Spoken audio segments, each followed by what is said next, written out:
보고 싶네. 근데 작년에 재작년에 저희 모나니에서 그 난민에 관련된 이야기를 했거든요. 이란 출신 난민에 대한 얘기를 했었는데 그 친구가 지금 현재는 그 사회 활동을 해요. 한국에 살고 있으니까 어렸을 때 본 친구니까. 근데 이제 그 같이 공부했던 친구들도 뭐라 하냐면 난민에 대한 개념이 없는 거예요. 한국 애들이. 그리고 또 하나는 난민이 우리 주변에 익숙하게 있다는 생각을 못해요. 그러니까 제가 알기로는 난민 들어왔을 때 사례 중에 하나는 이제 제주도에서 이렇게 받아준다든지 뭐 이런 거였는데 개념이 없는 부분이 하나 있고 또 하나는 일설에 그런 얘기가 있었어요. 아까 이제 난민 수용에 대한 얘기 했잖아요. 그러니까 만약에 북한이 열리면 그 수많은 난민들이 오면 교회에서 받을 수 있냐 이렇게 물어보는 거예요.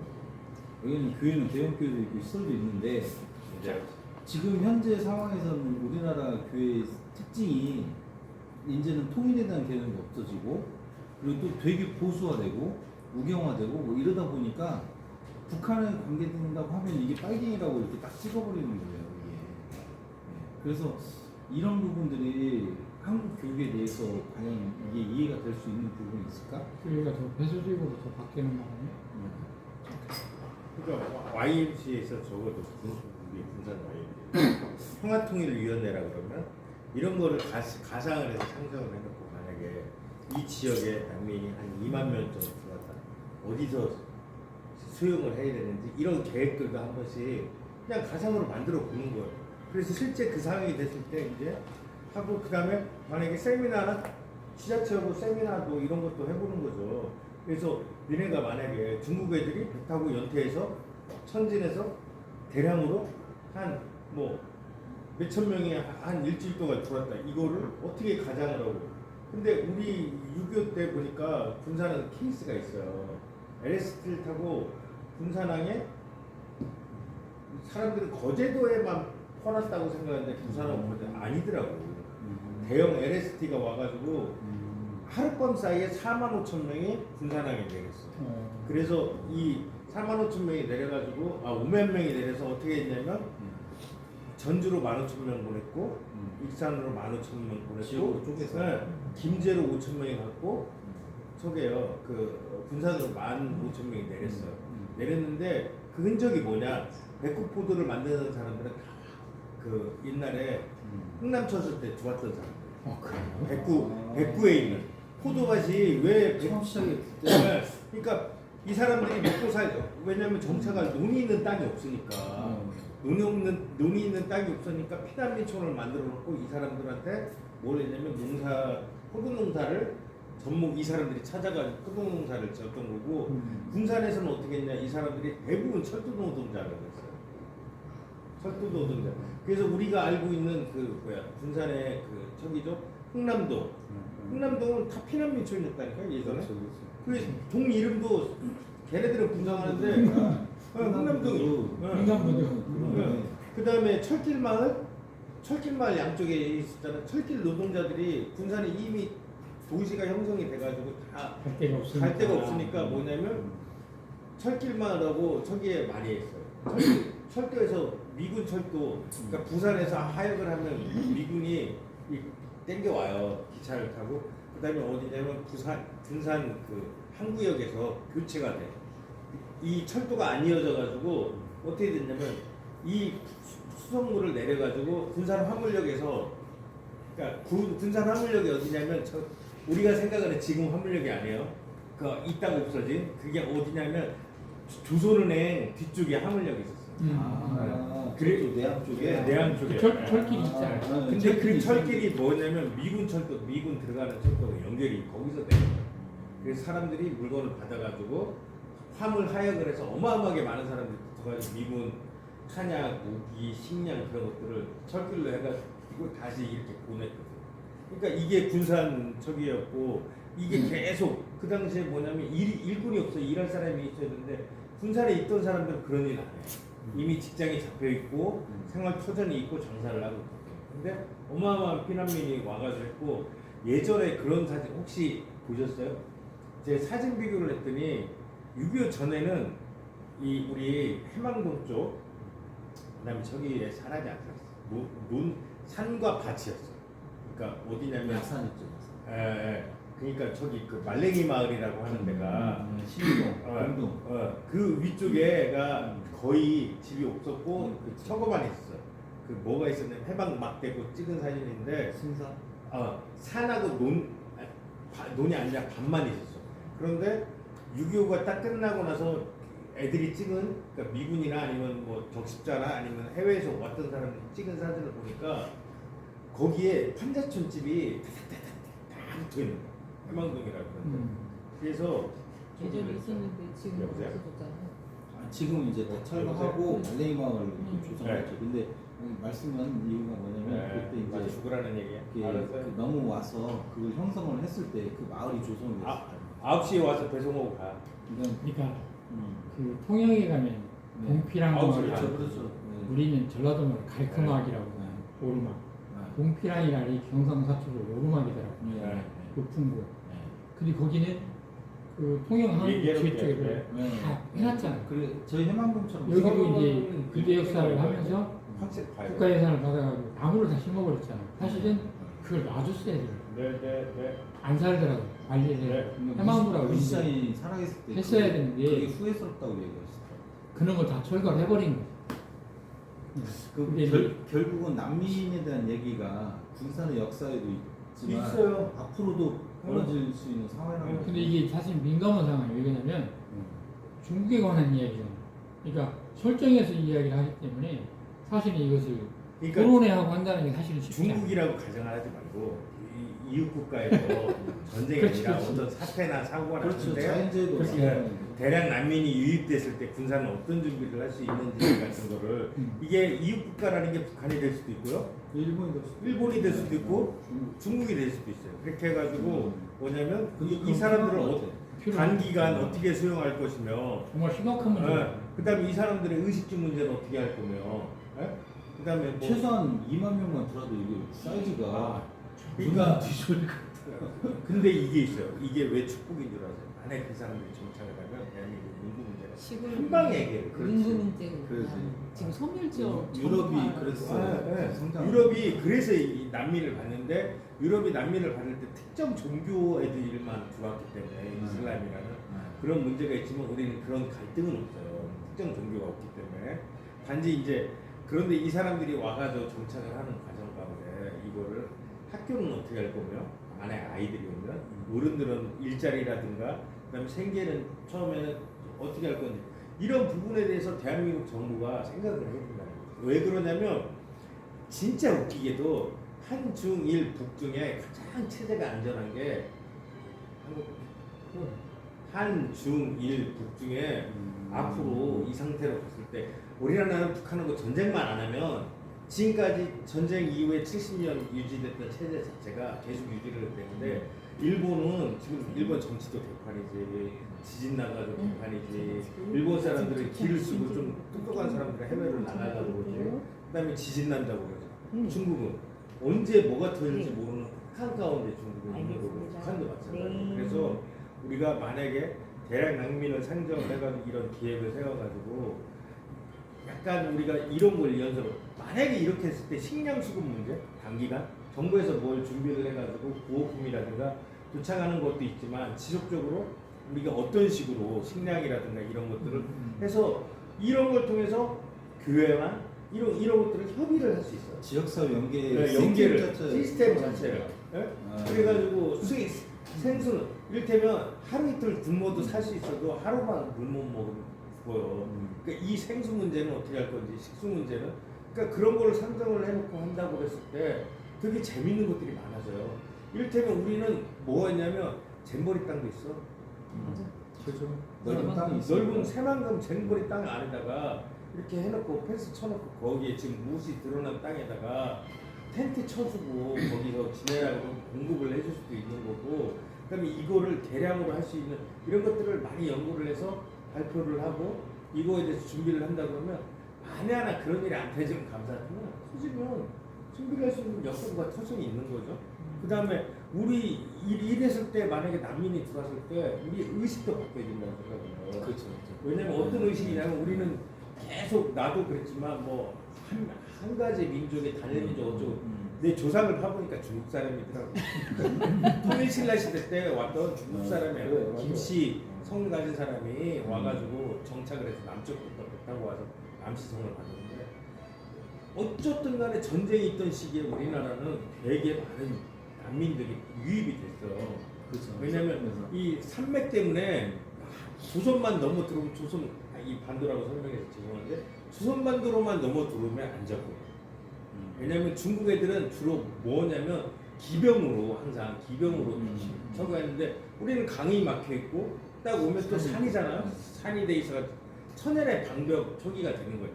그래서 중국 애들이 미군을 하고 싸워서 이길 수 있었던 이유 자체가 걔네들이 산만 타고 다녔기 때문에. 근데 우리는 가만히 보면 여진도 흡수를 했었고 수많은 그 다음에 김정일이가 이런 얘기를 했어요. 여진 마을이 있다고. 여진어를 쓰는 북한의 그럴까요? 산에 여진말을 쓰는 사람이 있다고 언젠가 얘기했던 기억이 나요. 신호주 저쪽, 네. 저 끝에 쪽에. 산 속에 화전민처럼 지내는데 여진 사람들이 다 되고. 그러니까 이런 것처럼 쭉 타고 다니면 우리는 항상 그런 것도 준비를 해가지고 해낸다고 YMCA가 뭔가 거꾸로 이제 이렇게 됐을 때 무슨 얘기도 아니고 대량 난민 이후에 어떤 사태가 진정이 됐을 때 그 사람들이 살던 터전을 어떻게 안정화를 시키고 이런 부분도 충분히 할 수 있다고 가정을 봐요. 할수 있어요. 네, 가정을 해서 왜 그러냐면 이게 지금 최근에 일본이 7월달에 지진 난다 해가지고 무슨 일이 있었냐면 각 집마다 비상 식량, 비상 구역도 세팅하는 게 한번 붐이 있었어요. 근데 이게 역으로 발상을 돌리면 뭐냐면 과연 지진만 나서 그걸 준비하냐? 아니라는 거예요. 왜냐면 지진 플러스 전쟁이나 여러 가지 가상 상황에서 준비를 하고 있다는 거예요. 근데 언젠가부터 이걸 생각해 보시면 우리나라가 민방위 훈련이 없어졌어요. 그리고 준비 상황 테스트가 없어졌어요. 그러니까 사람들이 뭔가 배를 누르고 그 경보 방송이 나와도 할 줄을 몰라. 뭘 해야 될지 몰라. 위임해 네. 왜 피난처도 모르고 맞아요. 어디로 도망가고. 우리 작계가 바뀌었어요. 작전민들. 옛날에는 북한이 쳐내려오면 전방에 있던 사단들이 빠지고 예비 사단이 올라가서 방어를 하고 있다. 전방에 있던 사람들이 반격을 한다 했는데 요즘은요. 그 자리에서 죽는 거예요. 아니 요즘은 다 바뀌었어요. 뭘로 바뀌었냐면 우리가 제7 기동군단이라고 탱크를 다 모아가지고 2,000대 정도 탱크를 장갑차로 탱크를 해가지고 그냥 돌파를 해서 나가 평양까지. 그게 우리나라 작전 개념이 바뀌었어요. 그래서 우리가 먼저 쳐들어가는 개념이에요 지금.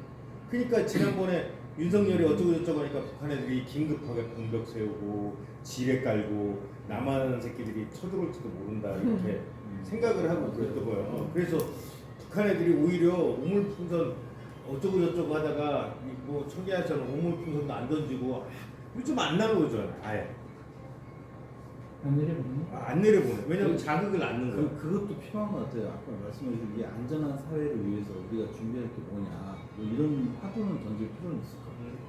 그리고 그 부분이 실질적으로 과거 역사 속에서 또 나온 이야기니까 그 주제 좋을 것 같아요. 한번 토론을 할 때 혹시 그런 이야기 해줄 만한 분 있을까요? 무슨 얘기?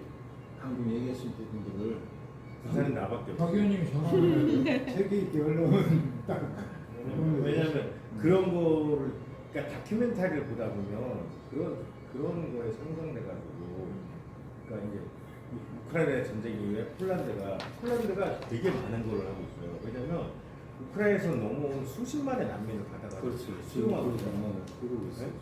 왜 그러냐면 근데 그냥 수용하는 게 아니에요. 그냥 있으면 이 사람들이 뭐가 돼요? 그냥 난민이에요. 그렇지. 근데 사회 구성원으로 빨리 받아들여가지고 이 흡수시키는 사람들이 몇 년 동안 우크라이나 전쟁 3년인데 일자리를 제공을 해주고 가정을 이룰 수 있도록 집을 제공해주고 그러니까 뭐냐면 남자들은 우크라이나에서 전쟁을 하는데 여자하고 애들은 와가지고 여기서 살면서 그렇지. 동화되는 거죠. 동화되고 그 다음에 돈을 벌어가지고 남편한테 보내주는 하고 이런 것들을 폴란드에 사업을 해서 폴란드는 또 뭘 하고 있냐면 자기네들이 계속 침입당했던 흔적이 있으니까 우크라이나 전쟁이 일어나기 직전에 한국 K1 전차하고 그다음에 K9 K2 전차하고 처리했는데 지금 뭐냐면 최근은 어마어마하게 받아들여가지고 지금 한국에서 온 탱크만 450대요. 450대. 3년 동안. 우크라이나 그 다음에 폴란드거든요. 네. 그렇게 이제 그 600대까지 늘린다. 네.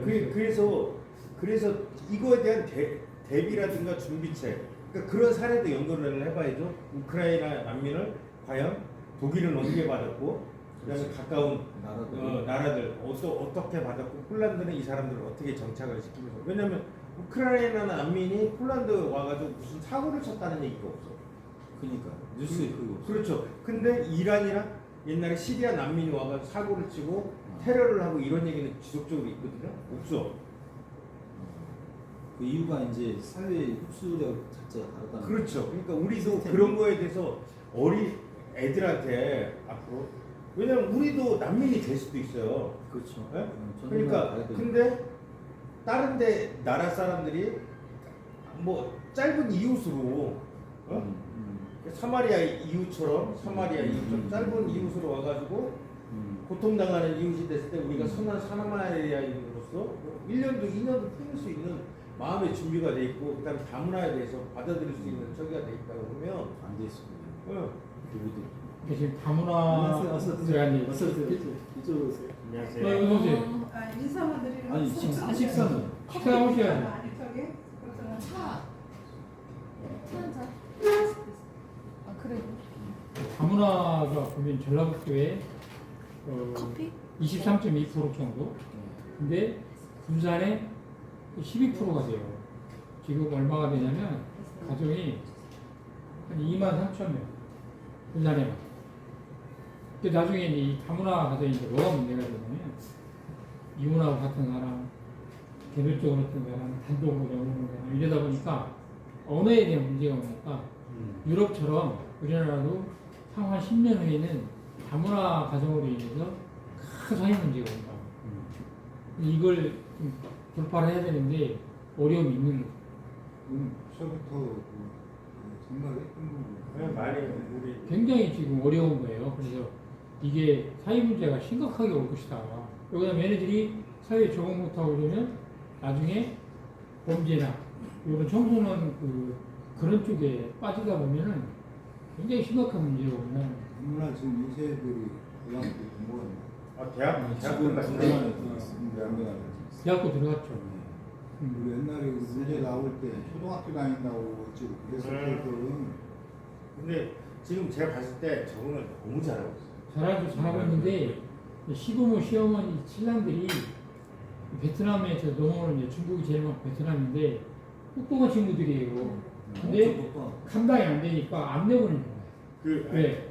이 노출에 대해서 정보를 많이 하면 자기를 이겨먹을 수 있으니까 신랑이나 시부모들이 가족센터 이런 데를 안 보내는 거예요. 그 군산에 아니 전라북도에 베트남 조직이 있어요. 그렇더라고. 근데 커뮤니티가 있는데 내 보니까 한 1,000명 정도 되더라고요. 1년에 텔단원이라고 해가지고 그 저기 김지현 교수라고 포원대 교수를 하고 있는데 그분이 뭐냐면 그 회장이고 그다음에 약 1,000명 정도인데 정말 재밌는 제도가 한국에 많아요. 뭐냐면 만약에 결혼 이민자가 포원대 이제 야간에요. 옛날로 따지면 야간에인데 토요일만 학교를 여는 거예요. 토요일날 학교를 여는데 한 학교에 들어오면 2년 동안 수업료가 들어요. 한 100% 수업료가 들어요. 그러니까 외국인이 외국 애들 그러니까 뭐냐면 옛날에는 저기 정부 지원을 받아요. 그리고 얘네들이 2년 안에 뭘 하냐면 한국 국적을 따잖아요. 그럼 한국 국적 따기 진짜 힘들어요. 그 시험도 봐야 되고 한국어 시험 애들이 있을 때 엄청 어렵더라고. 이 한국 국적을 딱 따잖아. 그러면 4년이 면제. 아 학비가 4년을 정부에서 지원을 해주는 거예요. 근데 이게 효과가 어마어마해요. 왜 그러냐면 얘가 처음에 딱 1학년 때 들어왔을 때 한국말 잘 못하는 애가 교수가 나도 그런 애들 데리고 수업을 하는데 한국말 못하니까 처음엔 어떻게 했냐면 통역을 해줘. 뭔 얘기를 하고 이거를 번역기로 통역을 해주다가 요즘은 그냥 한국말만 해요. 왜냐면 알아들어.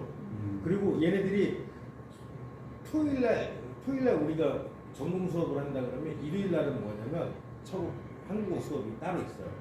그래서 이거를 통과를 시키는 거야. 맥 등급 이상 계속 시험을 봐가지고 그래서 시험을 봐가지고 몇 등급 이상 통과가 되면 학비가 완전 2년 동안 면제고 그다음에 이제 얘네들이 한국 국적을 따면 4년 면제가 되는 거야. 그러니까 사회 구성원 안에서 얘네들이 몸부림치는 게 뭐냐면 돈을 벌어보는 거야. 지금 그 저도 이번에 베트남 애들 대상으로 해가지고 직장을 소개시켰는데 연봉 2,900. 2,900인데 무슨 일이냐 방송 일. 그리고 수출을 통한 일을 해요. 베트남이나 중국이나 그런 쪽으로 자기 나라 예, 쪽으로. 수출을 하는데 여기에 이제 인터넷 방송이라든가 쇼핑몰 그 돌리는 거, 소셜 라이브 커머스라든가 그런 걸 애들한테 교육을 시켜가지고 빼내는 거죠. 근데 2명을 보내줘냈는데 그건 1명밖에 아직은 실력이 있는 애가 1명밖에 없어가지고 그렇게 하는데 그러면 뭐냐면 가족 구성원에서도 옛날하고 틀려졌어요. 그래서 중국 처음 왔던 세대도 이제 결혼해가지고 애 낳고 애들이 중학교, 고등학교를 가니까 뭐냐면 완전히 한국에 동화돼가지고 한국말도 잘할 뿐만 아니라 또 직장도 괜찮아. 그러니까 자기가 집에서 구성원으로서 자기 수입이 있으니까 남편들이 분위기도 실해주는 거야. 존중해주는 존중해주고 그다음에 처리가 있거든요. 근데 무식한 한국 사람도 그럼요. 왜냐면 자기 마누라 이제 암으로 돌아가셨는데 나중에 베트남에서 20몇 살 차이 나는 여자를 마누라 데리고 왔어. 데리고 와가지고 있는데 아들을 낳아서 키우는데 이 여자가 바람이 났다고 그러는데 온갖 쌍욕에다가 어우 내가 옆에서 그 사람이 CCTV 녹화한 거를 파일로 바꿔주려서 해주다가 제 앞에서 그런 욕을 하시죠 마시죠. 그냥 가정사를 가지고 저한테 와가지고 이렇게 얘기를 하는 거는 듣는 것도 한두 번이죠 하고 해줬거든요. 근데 또 거기에 한국 변호사랑 또 베트남 사회에서 이 조직이 있어가지고 이 사람들이 불이익을 당하지 않도록 많이 하기 때문에 어쩌면 딱 생각했을 때 한국 애들의 문제지 나무 있어. 한국 애들의 문제도 상당하다고 생각해요. 자, 이제 점점 좀 확대가 되니까 자, 좀 정리를 제가 좀 해드릴게요. 그러니까 지금 두 가지 이야기가 나온 것 같아요. 하나는 난민에 대한 사회적 포용성에 대해서 이야기를 해주시고 두 번째는 그러니까 사회적 다양성이라는 부분이 있거든요. 그러니까 제가 지금 이야기를 들어보니까 떠오르는 사람이 있어요. 이춘학 선생님? 김춘학? 네, 김춘학 선생님이 사회적 다양성, 포용성에 대한 얘기 많이 하시잖아요. 그래서 제가 한번 저희가 강의를 뭐 이렇게 딱 찍어가지고 북한 이야기 잃어버리면 이제 되게 껄끄럽잖아요. 이것보다는 우리 사회의 포용성과 다양성, 포용성과 함께 난민에 대한 입장, 뭐 이런 거 준비 상태, 그리고 안정성 이런 부분을 놓고 한번 주제 토론을 저희가 한번 하시게요. 그래서 우리 위원장님, 저희가 위원님들 같이 참여하시고 김춘학 선생님하고 우리 남산준 대표님이 주 메인으로 이렇게 해서 한번 뭐 30분 내지 1시간 안에 이런 토론을 좀 하시면 어떨까요? 그래서 아까 말씀해주셨던 옛날 군산의 사진 같은 거 있잖아요. 그런 것도 좀 준비해 주시고 이렇게 해서 왜 그러냐면 이 주제는 정말 이게 이야기지 않은 주제 같아요. 군산에서 역사도 그렇고 사람들이 인식하는 그리고 이 부분에 대해서 이야기하다 보면 또 이제 교회들이 또 해야 될 역할들이 있거든요. 그러니까 그 부분에 대해서 교회는 어떻게 준비되고 있나. 많죠. 네. 그래서 이 부분에 대한 얘기를 좀 한번 저희가 주제로 하반기 주제 토론을 할 때 이 정도로 하시는 게 어떻겠습니까? 그렇게 하고 제가 네. 유만호 과장님한테 네. 좀 참여하면서 YMC에서 이런 소리가 예, 나왔는데 같이 하시면 좋죠. 이 네. 북한 세타민에 관한 부분을 이야기 좀 들어서 그 회장을 만나본다든지 네.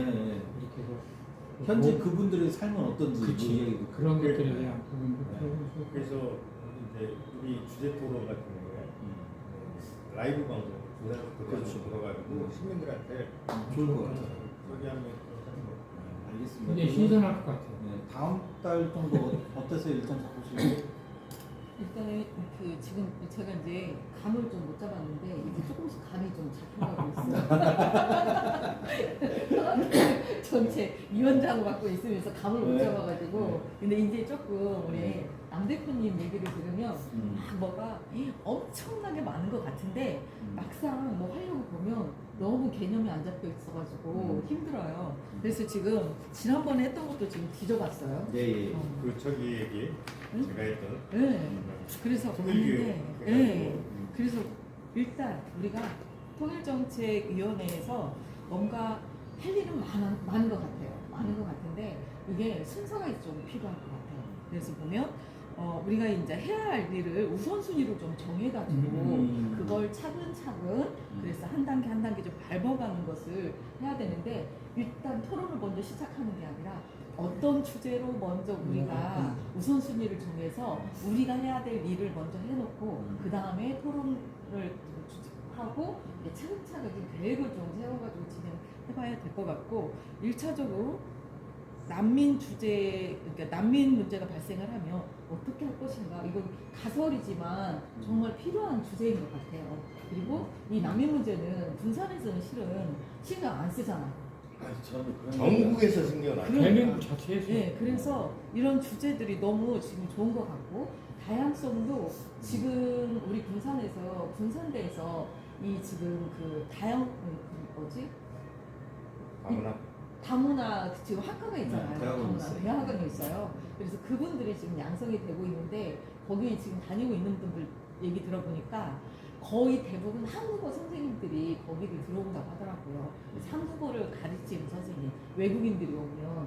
그런데 이제 다른 분들은 이렇게 우리나라가 계속 우리 지금 군산도 이렇게 지금 다문화가 엄청 많이 형성이 돼 있잖아요. 근데 곳곳에 어디에서 어떻게 생활하고 있는지를 잘 모른다는 거. 그렇죠. 네, 그러니까 이제 작은 것부터 시작해서 이렇게 확대를 좀 시켜가는 그런 좀 계획을 좀 좋을 것 같고 이런 문제를 이제 방금 말씀하신 것처럼 그럼 이런 걸 다 준비를 해서 우리가 알았어. 그러면 아는 데서 그치는 게 아니고 이거를 YMCA 자체 또 교회에서 어떤 역할을 통해서 이런 것들이 이뤄갈 것인지를 연계한다고 하면 엄청난 시너지를 좀 낼 것 같거든요.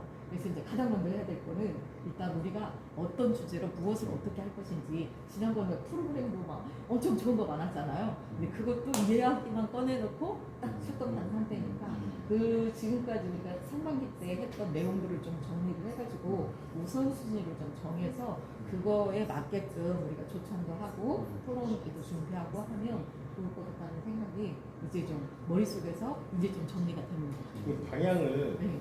우리 팀 위원회의 방향을 한 3가지 정도 세워야 된다고 생각해요. 그래서 지금 왜냐면 그 토론회는 교육 파트는 아니에요. 근데 지난번에 얘기했던 건 교육 파트거든요. 이 교육 파트라는 건 뭐냐면 우리가 어떤 기획을 세워가지고 학생들과 같이 갈 수 있는 교육 프로그램을 만들어서 이 프로그램을 넣는 게 중요하고 이 토론회에서 사실은 이야기했던 자료를 애들을 모아놓고 교육을 할 때 이제 우리가 이제 지금 8월달이잖아. 9월달에 만나야 되고 10월, 11월 그래서 올해는 1차적으로 일단 다음 달에는 조찬을 하지 말고 저녁 토론을 하시죠? 저녁에 이런 걸 좀 우선순위 네. 좀 정해가지고 방송을 하시죠, 차라리. 네, 정해서 정하는 것을 먼저 하시게요. 정하는 부분은 제가 주제를 놓고 그 단톡에다 올릴게요. 그 음. 우선순위를 찍어달라고 그렇게 하시면 거기서 또 결정. 그렇게 해도 돼요. 네, 그렇게 그렇죠. 해가지고 네. 그러면 다음에는 조찬을 하지. 아니 그게 정해지면 조찬을 하면서도 이야기는 얼마든지 할 수 있으니까. 네. 예, 그러면 우리 총장님께서 정리를 좀 해주시고 우리가 단톡을 이용해서 우선순위를 정한 다음에 정해진 것들을 우리가 이제 제시를 해주고 그 다음 9월달에는 그 한 주제를 가지고 이렇게 좀 깊게 토론하면서 방향을 좀 설정해 보도록 하겠습니다. 9시쯤 네, 알겠습니다. 네. 제가 몇 개라고만 얘기하면 네, 조금 진지한 네, 좋으네요. 엄청 네네. 시간 가는 거. 이제 저 군사론을 때문에 아니, 저희도 가요. 네, 가야지도 우리 이제 생활인하고 회의하고 끝내도록 네, 네. 하겠습니다. 근데 우리 왔으니까 일단 우리 조성주 대표님 인사 잠깐 하고 빠르게. 요즘 어떻게 사시는지 얘기해요. 그냥 민영무색 민영무상으로 살고 있습니다.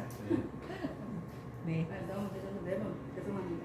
아니, 그래도 늦게까지 아이고. 바쁜데 찾아주셔서 감사합니다. 그러면 생활은 낭독하고 회의하겠습니다. 영지체 공생의 운동을 통해 나와 가정과 사회와 지구촌의 하나님 나라를 이룩하는 것을 목적으로 합니다. 그러면 이것으로 우리 평화통일정치위원회 8월 모임을 마치도록 하겠습니다. 고맙습니다. 죄송합니다. 네. 네. 계세요? 네.